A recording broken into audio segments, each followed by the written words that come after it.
ini ada apa saja yang dilakukan oleh Dinsos sendiri, terutamanya di bidang Ibu Mirna nih? Ya, mungkin di bidang saya itu kami melakukan jejaring dengan Satgas PPA, di mana dalam Satgas PPA itu ada beberapa pendamping juga, yaitu dari kepolisian, dari kejaksaan, dan dari instansi di lingkungan pemerintah Kota Probolinggo, dari Dinas Pendidikan, dari Satpol PP, dari Diskominfo juga, dan kami juga melakukan kerjasama dengan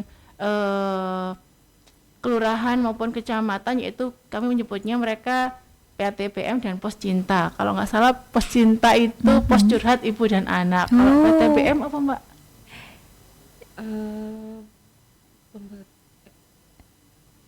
Sama lupa ini. Jadi ini setiap kelurahan ada? Di setiap kelurahan ada ya? Ada. Jadi mereka itu yang istilahnya tangan panjangnya kita itu untuk melaporkan ada apa saja sih di kelurahan atau kecamatan itu. Jadi kita kan kadang-kadang cuma di kantor aja kan ya. Dari mereka kita tahu kejadian atau permasalahan yang ada di tengah masyarakat.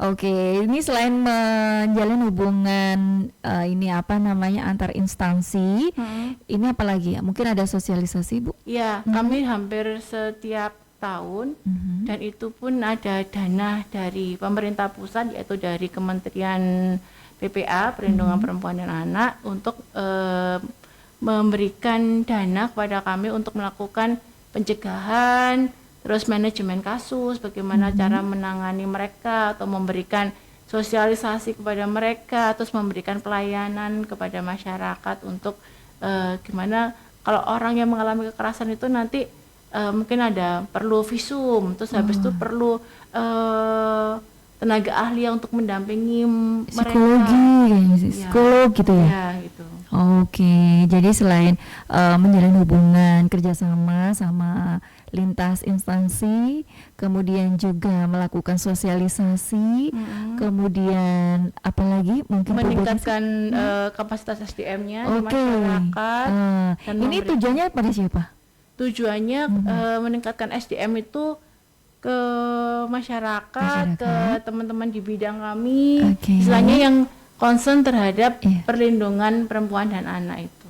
Oke, adakah nanti masyarakat yang ingin jadi relawan untuk bisa membantu dan membersamai dinas sosial khususnya untuk perlindungan perempuan dan anak, Ibu, sehingga mereka mendapatkan pelatihan khusus kayak gitu, kemudian ada pendampingan, kayak misalnya ini nanti ada apa namanya pelatihan di bidang psikologi nih.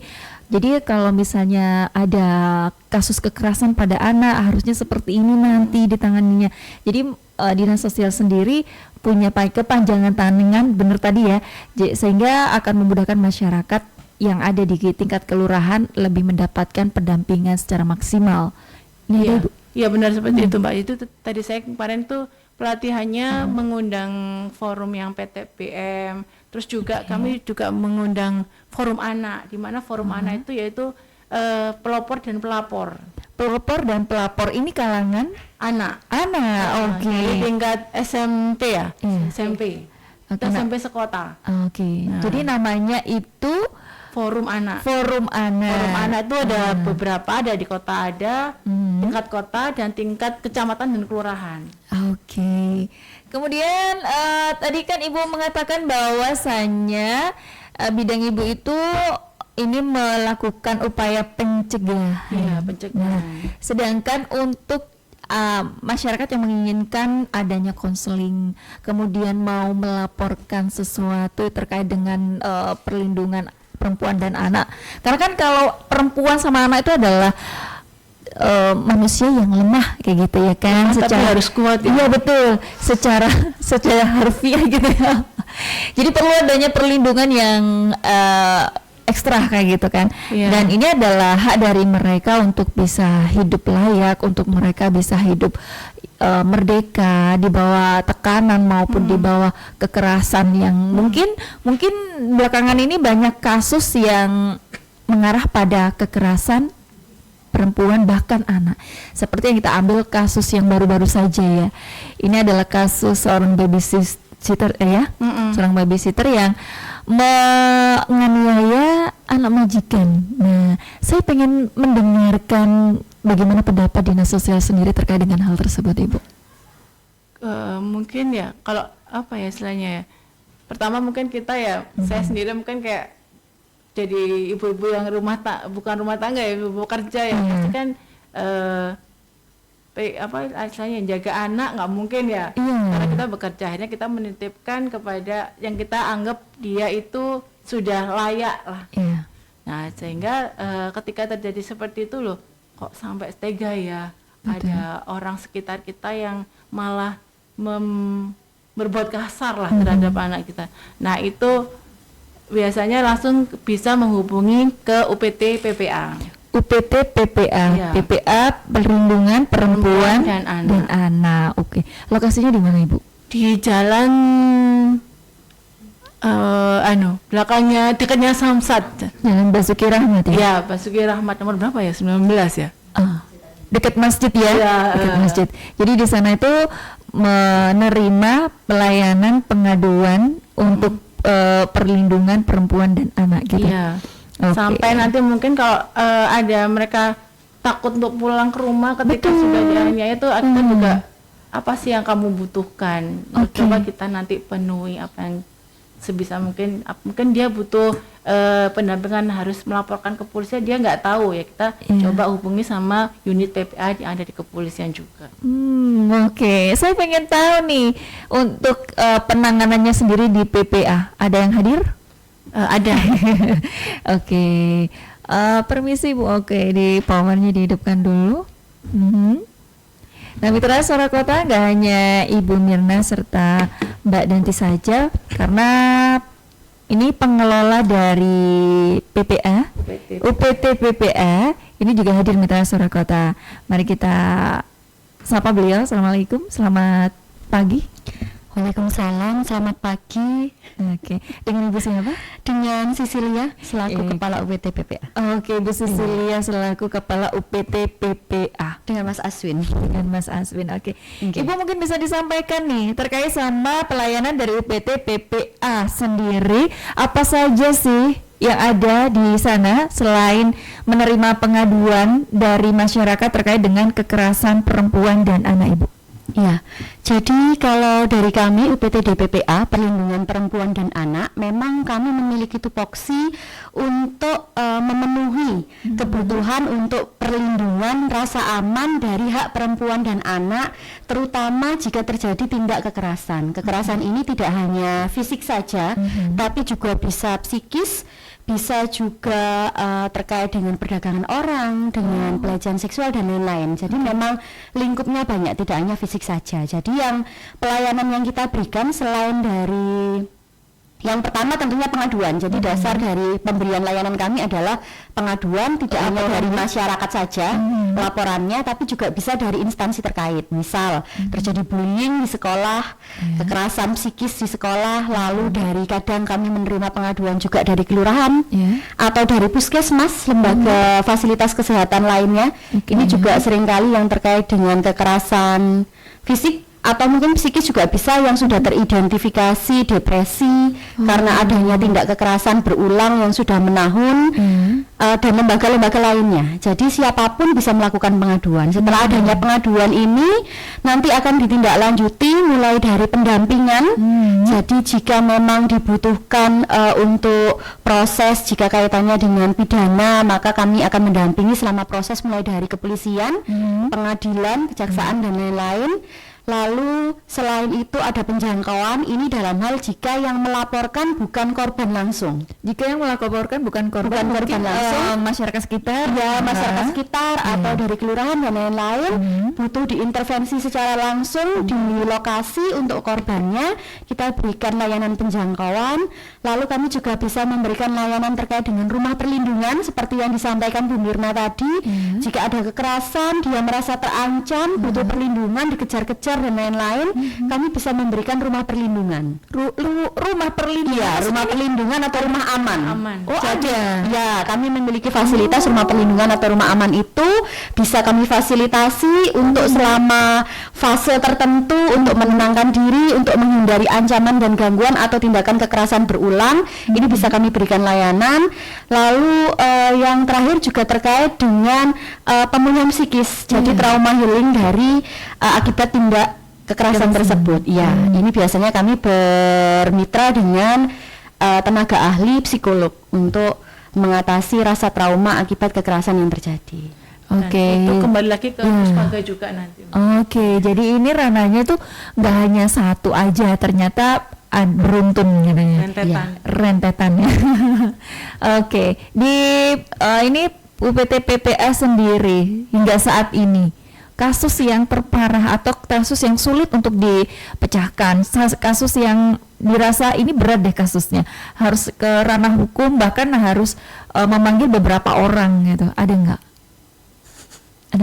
kasusnya yang mungkin mohon maaf ya Mbak, kami sebenarnya ya Mbak Sisil ini baru terjun di UPT PPA ini Januari. Oh, baru ya? Iya, tapi kalau pengalaman kami selama ini mungkin yang agak berat itu kalau kaitannya dengan KDRT atau pencabulan pemerkosaan. Oh gitu ya, apalagi jika yang melakukan adalah keluarga sendiri ya? Ya, karena memang ada unsur kepentingan melindungi pelaku atau tidak kooperatif untuk bekerja sama dalam penyelesaian kasus, menghindari panggilan dan lain-lain. Itu ada ya?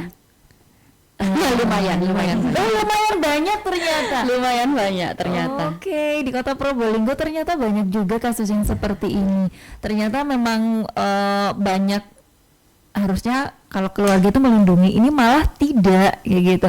Ini untuk Dinsos sendiri, UPT PPA sendiri, kalau sudah ada kasus seperti ini, untuk SOP-nya harus bagaimana dulu nih? Ininya apa prosesnya dari mulai laporan masuk nih? Iya. Kemudian yang melaporkan misalnya dari orang luar, itu kebanyakan dari orang luar apa dia sendiri? Tergantung, ada dari yang juga sih. Ya, ada yang dari biasanya kalau yang terkait kekerasan fisik itu yang bersangkutan ya keluarga, bersangkutan dan keluarga. Tapi kalau yang psikis kadang lebih banyak yang dari lingkungan sekitar, ya.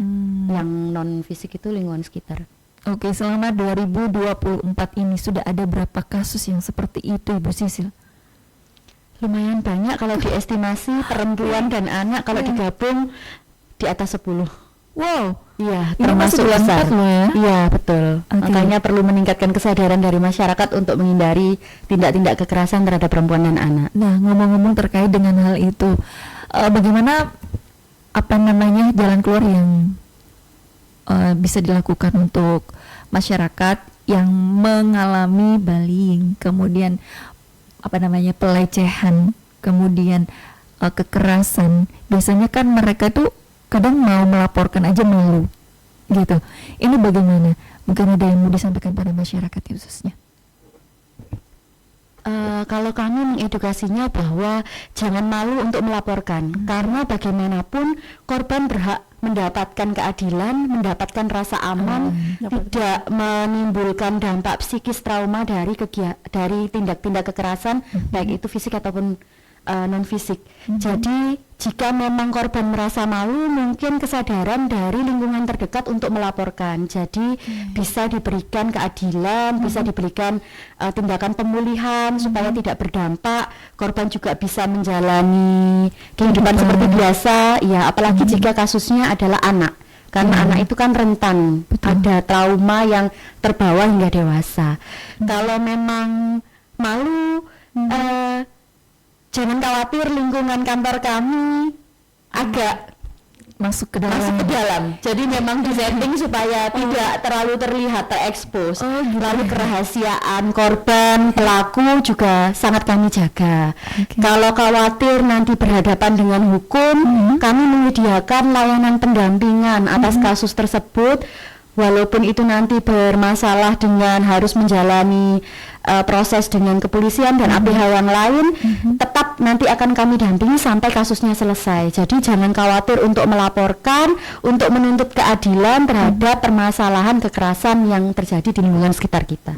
Iya benar, karena kan memang kalau udah kekerasan apalagi anak itu traumanya mendalam banget. Ini perlu adanya terapi-terapi tertentu gitu. Apa ya, misalnya kerjasama antar Kerjasama, semua. oke. Betul banget, apalagi ini keluarga ya. Iya.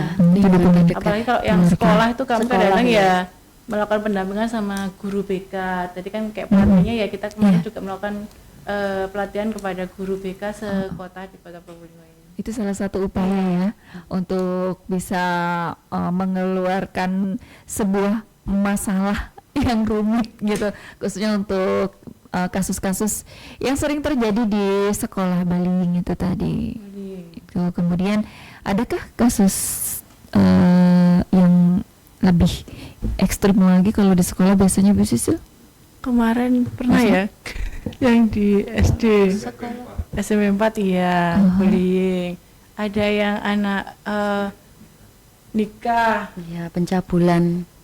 Ada Oke. pencabulan. ada Mungkin yang ada lagi upaya yang bisa dilakukan untuk bisa menyadarkan bahwasanya tidak hanya pada satu guru saja mungkin Ibu, kepada murid-murid juga perlu adanya pemahaman juga. Mungkin ada program yang seperti itu nantinya Ibu. Ada Mbak, kemarin malah dari inisiatif dari masing-masing lembaga sekolah. Oke. Jadi kemarin kita terakhir Desember 2023 itu kita mesti dapat surat untuk mensosialisasikan bullying itu apa sih? Iya. Kenapa kok kita harus menghindari dari bullying? Betul. Kayak dulu kan misal kayak olo-oloan nama Orang tua. belajar ya. Kalau sekarang kayaknya apa ya istilahnya? Anak mungkin kayaknya lebih sekarang artinya gitu ya. Iya, Nah, betul. itu harus perlu dihindari, nggak boleh olo-oloan kamu gendut, kamu gimana. Nah, itu juga. Oke, memang harus ada pemahaman. Iya, Sisil mungkin ada yang mau disampaikan. Mungkin ini dari Mas Aswin yang selaku Peksos, kemarin kan sempat ada yang Peksos Go to School ya, yang beberapa kali kegiatan. Iya.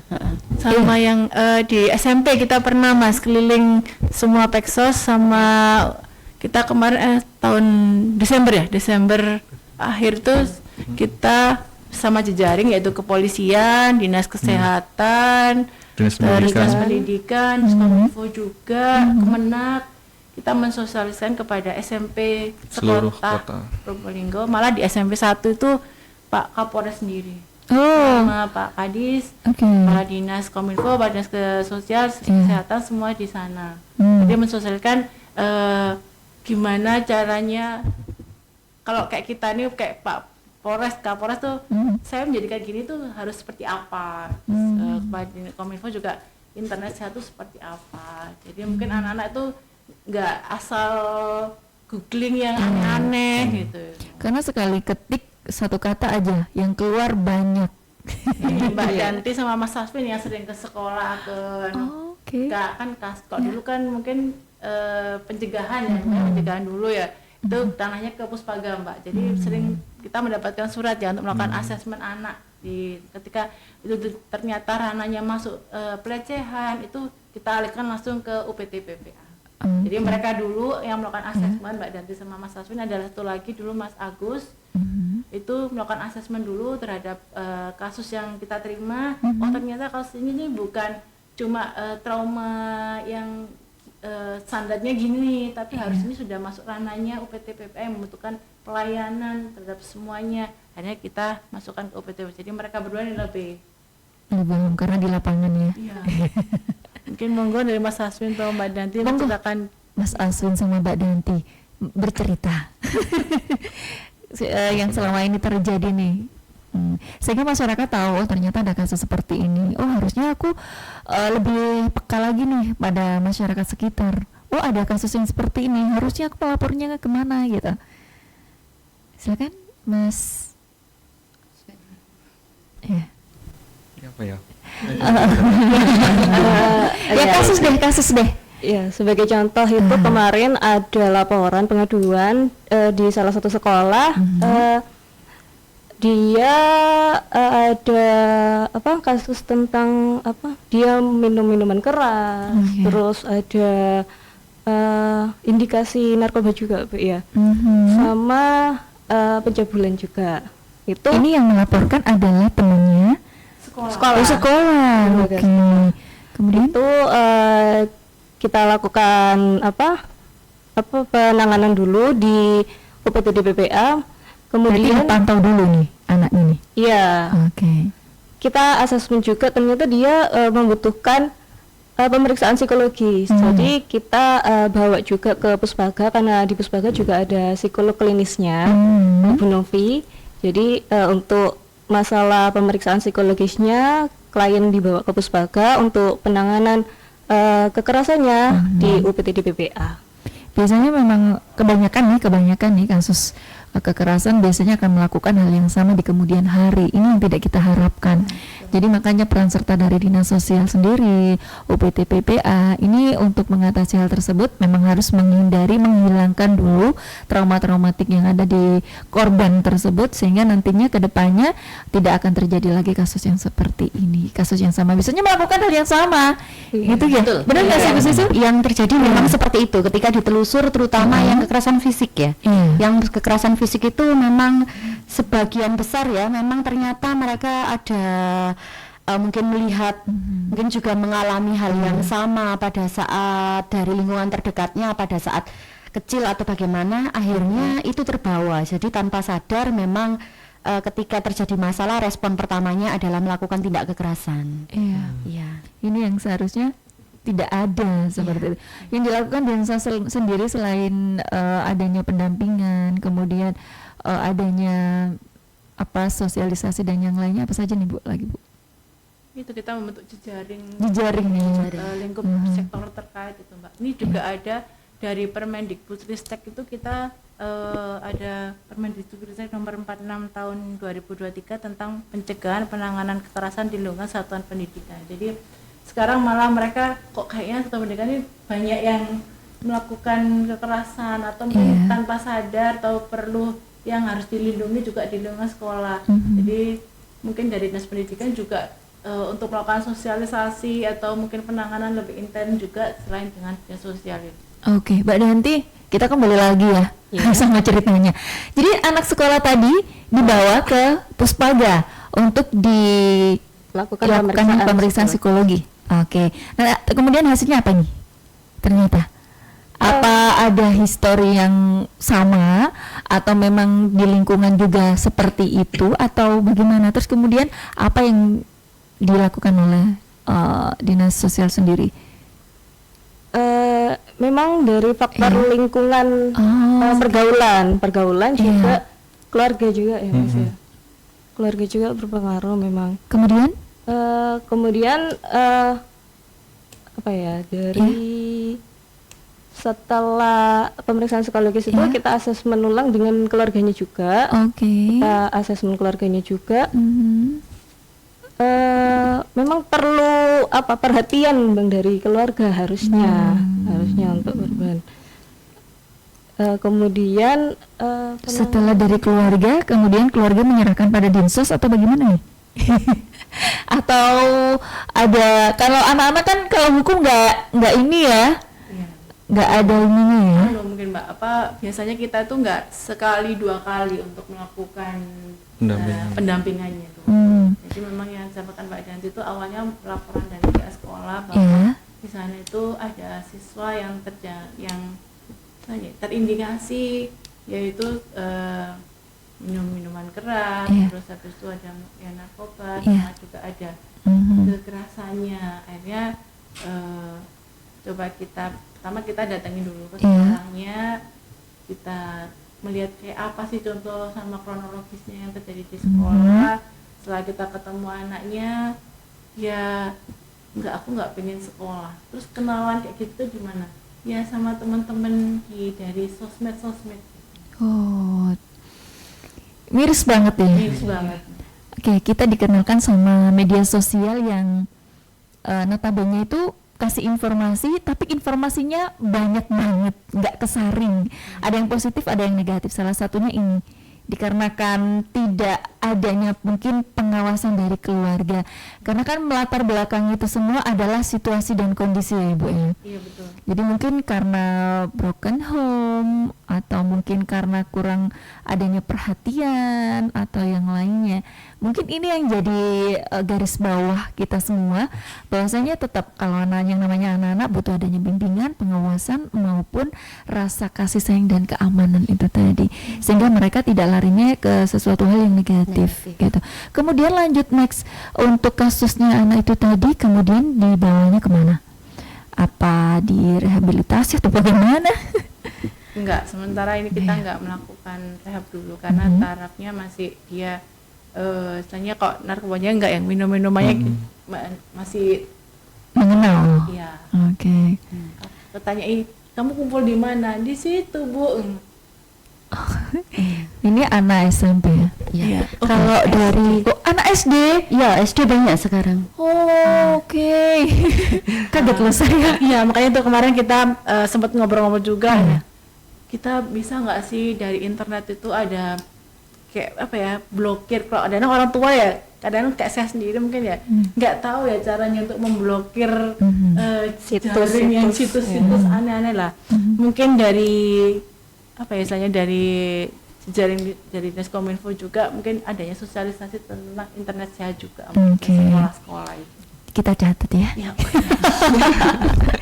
Oke, pasti ini akan ada dukungan dari Dinas Komunikasi karena kami pun juga menggandeng semua sekolah untuk bisa akses internet sehat, dan tidak hanya dari instansi saja, dukungan dari orang tua memang penting banget. banget itu. Mungkin diakses dengan adanya notif sehingga mereka tidak leluasa untuk bisa melihat hal-hal yang tidak seharusnya mereka lihat. Tapi memang mereka tuh pinter banget loh anak-anak Iya, sekarang. betul. Suruh tulis nomor usianya aja, dia tulis 25 tahun ke atas. Akhirnya semua nggak kesaring nih, ya kan? Iya. Mungkin ada link dari antara orang tua sama anak, sehingga tahu nih yang dilihat anak saya ini, yang di download anak saya ini, yang di dengarkan ini. Jadi kita sebagai orang tua juga harus pinter-pinter ya. kerjasama istilahnya. Kerjasama, betul banget. Semuanya ini. Iya, betul banget. Oke, Mas siapa? Mas Aswin. Mas Aswin kok nggak Siap. cerita? Ya. Ini selaku Saya- pekerja sosial. Oke, Ya, selaku dia yang pekerja sosial. melakukan. Kalau di UPT PPA, Ya. jadi memang basis layanannya untuk menentukan kebutuhan tindak lanjutnya itu dari asesmen. Hmm. Kalau dari Puspaga ada konselor, ada psikolog. Kalau di kami, Mas Aswin ini selaku pekerja sosial. Jadi yang melakukan asesmen awal terhadap kondisi laporan kondisi korban, lalu menentukan kebutuhan layanannya apa, kebutuhan tindak lanjutnya apa. Ini menjadi tugasnya Mas Aswin selaku pekerja sosial. Monggo Mas Mas Aswin. Aswin, bagaimana cara mengklasifikasikan sebuah kasus yang masuk dan menjadi laporan dari masyarakat kepada dinas sosial sendiri? Kalau klasifikasi ya, Mbak, apa namanya? Jadi biasanya Mbak, kita itu SOP-nya kan alurnya kan memang korban itu atau klien itu laporan ke kita. Korban lain atau masyarakat Laporan ke sekitar dulu ya? OPD. Biasanya kalau misalnya kasus-kasus KDRT terus Iya. persetubuhan atau pencabulan itu biasanya langsung ke OPTD. Nah, di sana kita asesmen. Nah, di sana itu asesmennya. Jadi kalau secara profesi ada yang namanya berat, ada yang namanya ringan. Jadi yang berat ini memang misalnya ini contoh kasus KDRT yang fisik.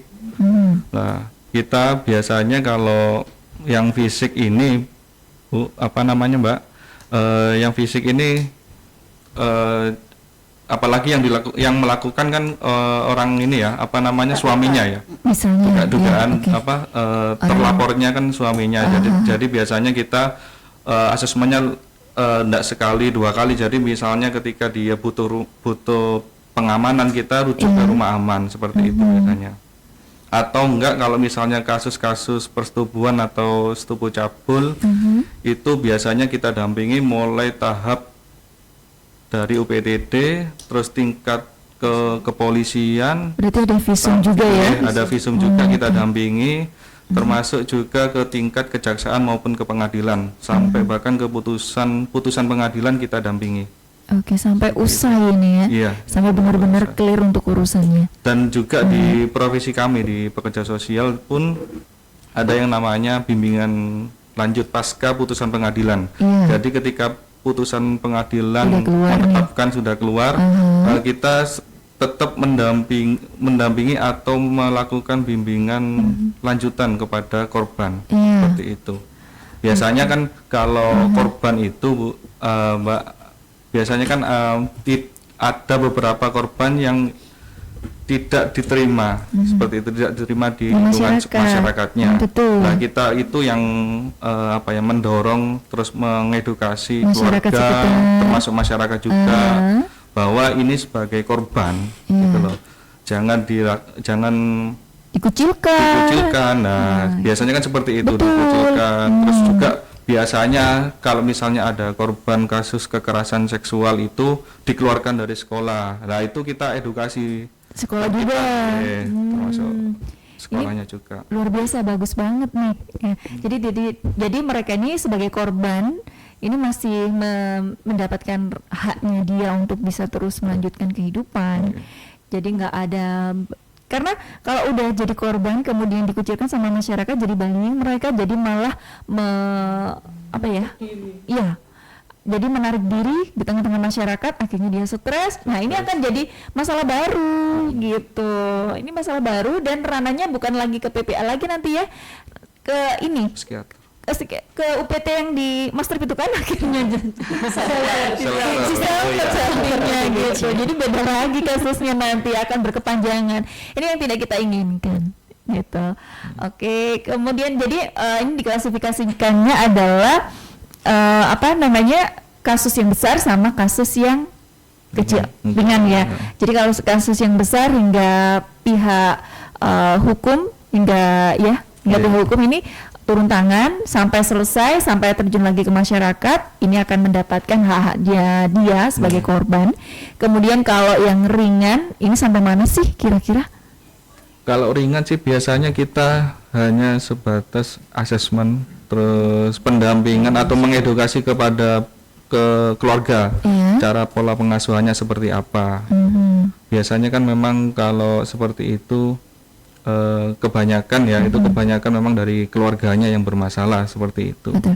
Untuk pendampingannya sendiri berapa lama ini mendampingi? Tergantung, biasanya kalau korban itu kan atau klien, kita kan mengikuti dari bagaimana klien itu bisa move on lagi atau bisa mengembalikan traumanya. Biasanya kan beda-beda, ada yang bahkan ada yang sampai 1 tahun 6 bulan atau bahkan bisa ada yang 1-2 bulan sudah selesai gitu. Oh gitu, tapi tetap ya dapat pengawasan, dapat pendampingan gitu, sampai mereka memiliki rasa yang sama seperti dulu, sudah bisa move on maksudnya Bu.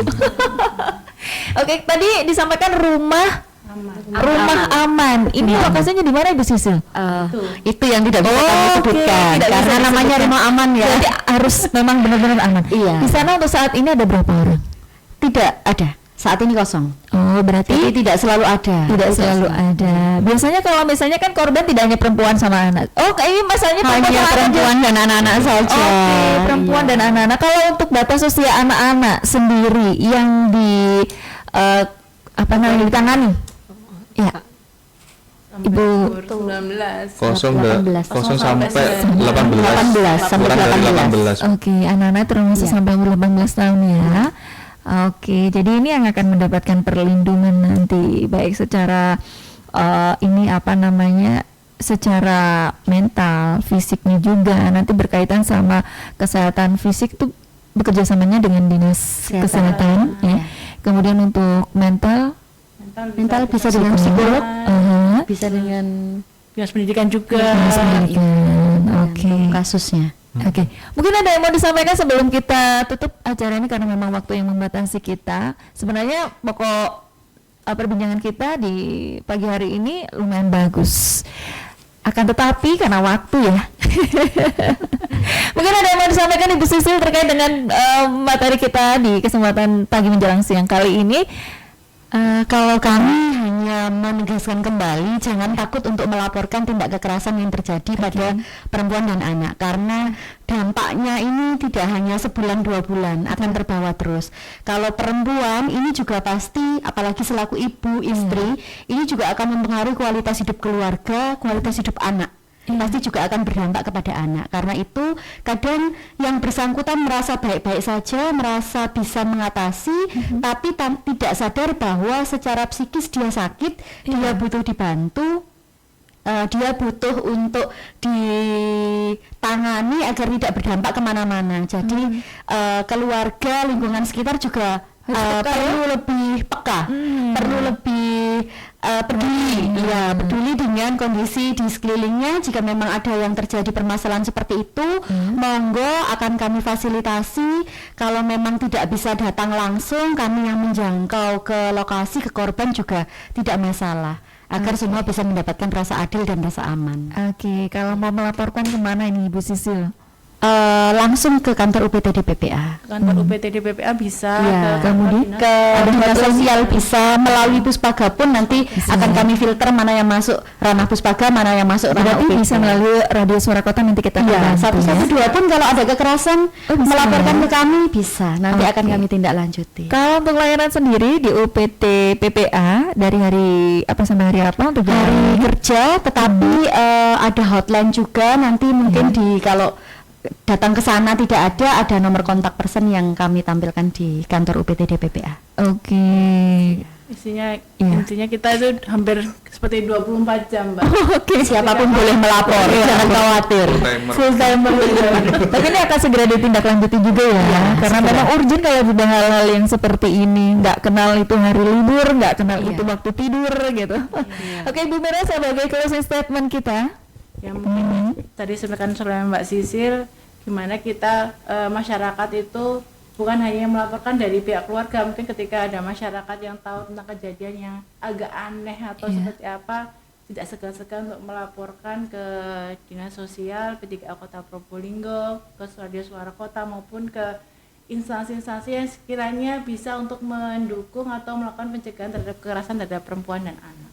Oke, terima kasih Bu Mirna, Ibu Sisil, Mas Aswin, juga Mbak Yanti untuk informasi yang disampaikan siang kali ini. Oke, Mitra Suara Kota, itu tadi ya, semoga bermanfaat. Jadi kita ambil garis bawahnya bahwasanya semua orang itu memiliki hak yang sama, maka perempuan dan anak-anak pun memiliki hak mereka.